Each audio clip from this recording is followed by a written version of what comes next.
오늘은 마음을 여호와께로 향하라라는 제목으로 하나님의 말씀을 함께 나누겠습니다. 여호수아서 마지막 장 마지막 절 내용까지 저희가 함께 읽었습니다.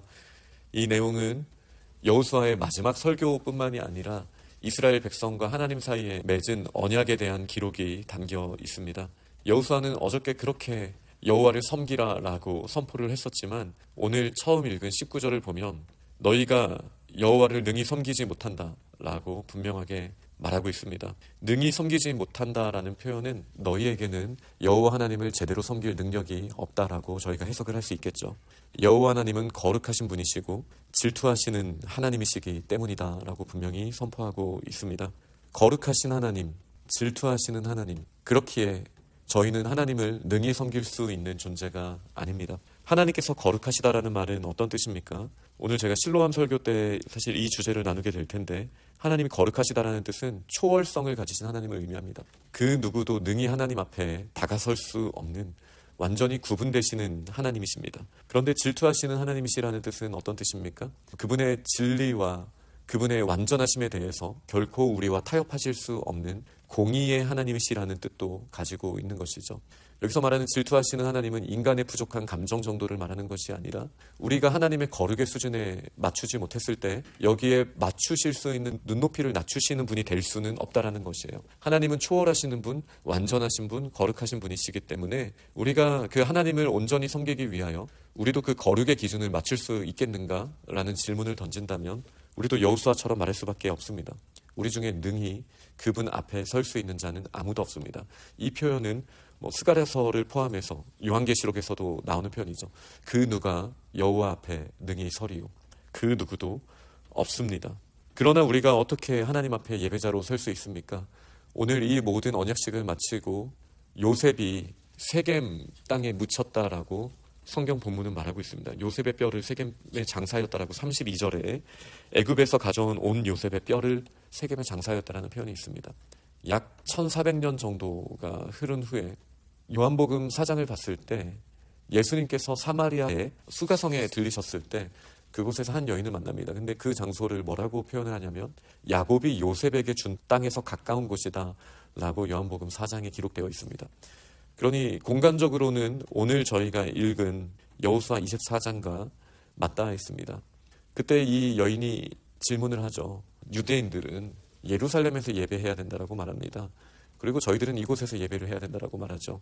도대체 어떻게 예배해야 됩니까? 어디서 예배해야 합니까? 라고 질문을 했을 때 예수께서 분명히 말씀하신 것은 그것도 아니고 여기도 아니다. 하나님께 예배할 때가 오는데 이때다라고 말씀하시면서 하나님께 예배하는 자들은 영과 진리로 예배해야 한다라고 말씀하십니다.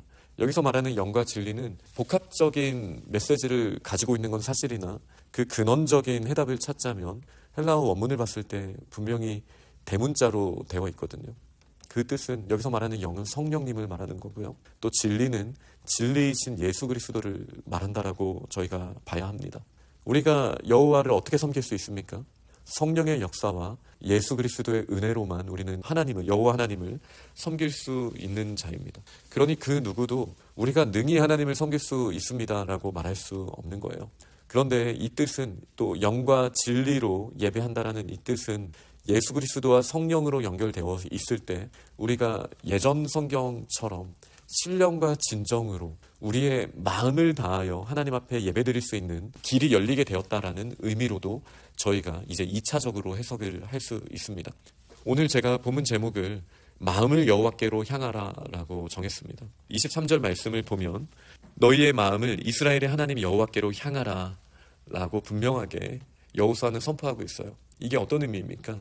저희들이 어떤 자격이 있어서 거룩하신 하나님, 진리의 하나님 앞에 예배자로 섬길 수 있는 것 아니죠.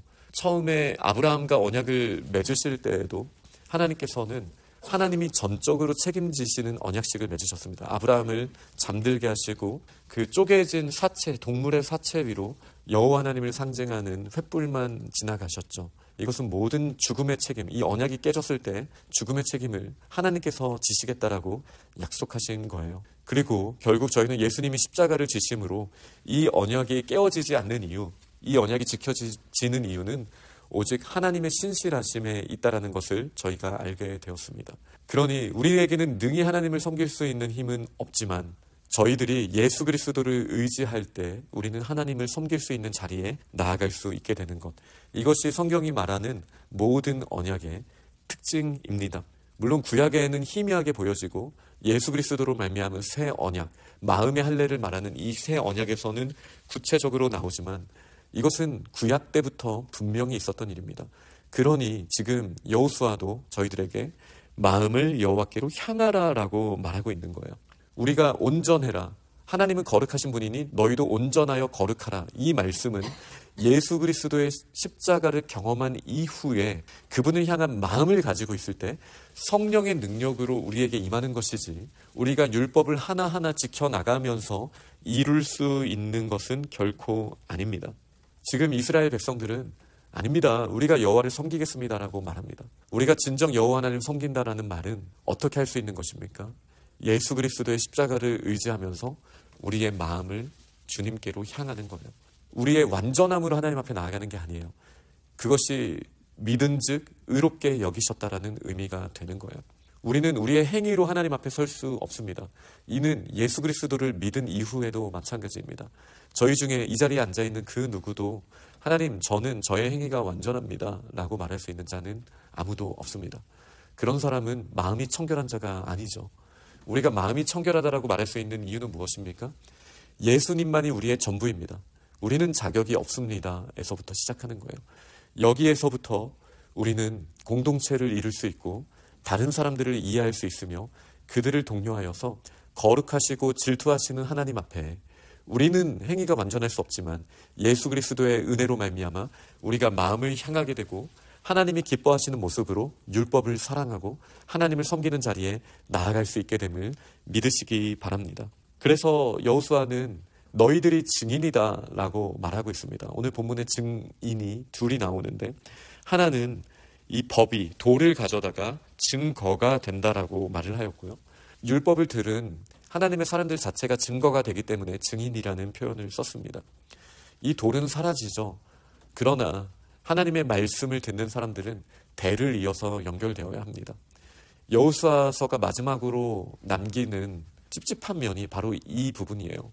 마지막 절에 가까운 뒤의 내용 31절을 보면은 여호수아가 사는 날 동안, 그리고 여호수아 뒤에 생존한 장로들, 여호와께서 행하신 큰 일을 아는 자들이 사는 날 동안 이스라엘은 여호와를 섬겼다라고 말을 해요. 다시 말해 증인들이 끊어지면 그들의 여호와를 마음을 향하여 여호와를 섬기는 일이 멈춰지게 된다라는 거예요. 이 얼마나 무서운 말씀입니까?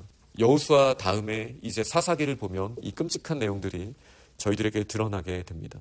그러나 신실하신 하나님은 이스라엘을 저버리지 않으십니다. 이 언약이 예수 그리스도의 십자가에 묶여있기 때문입니다. 그들이 여호와 하나님을 청종하지 않을 때라도 하나님은 그들에게 기회를 주셨고 채찍질을 하실지언정 그들을 영원히 버리지는 않으셨습니다. 말씀을 맺도록 하겠습니다. 오늘 배경이 되는 곳은 세겜입니다. 그리고 저희는 시간을 뛰어넘어서 1400년이 지난 이후에 이 세겜을 포함한 사마리아의 모습을 봤습니다. 가장 아름다운 언약식이 맺어진 곳이 가장 경멸받는 곳, 우상을 섬기는 곳이 되어버렸습니다. 그 이유가 무엇입니까? 돌이 없었기 때문입니까? 세겜 땅이 사라졌기 때문입니까? 그리심산과 에발산이 무너졌기 때문입니까? 아니죠. 돌들이 무너져서 그런 것이 아니죠. 정말 증인이었던 이스라엘 백성들이 하나님의 말씀을 순전히 얻기를 버리고 그 마음을 여호와께로 향한 것이 아니라 세상을 향했기 때문이었습니다. 지금 저희들에게도 마찬가지입니다.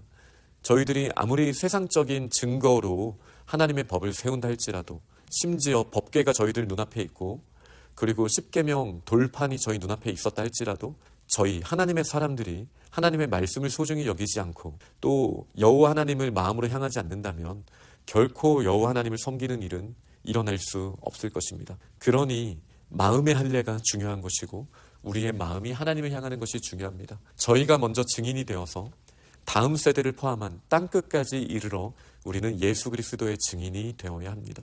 이 증인이 된다는 말이 율법을 쌓아 올려서 내가 이만큼 하나님의 말씀을 지킨 거룩한 사람이다라는 걸 드러내는 것이 아닙니다. 예수 그리스도의 사랑을 드러내는 것, 예수 그리스도만이 드러나서 우리는 그분의 증인이 되어야 하고 또 그분의 증인이 되는 삶은 나 자신을 드러내는 것이 아니라 하나님의 사랑으로 하나님의 영광을 드러내는 겸손한 그 마음을 가지고 하나님 앞에 나아가는 것, 이것이 지금 우리에게 요구하시는 예수 그리스도의 언약 안에 있는 저희들에게 기대하시는 바일 것입니다. 그러니 저희가 더 겸손히 하나님의 말씀을 새기고 영과 진리로 오직 예수 그리스도와 성령님만이 드러나는 모습으로 하나님을 섬기는 자리에 나아갈 때 우리의 다음 세대를 포함한 땅끝까지 이르러 주님의 증인이 되는 그 귀한 역사가 우리의 대를 이어서 이루어질 줄 믿습니다. 아멘.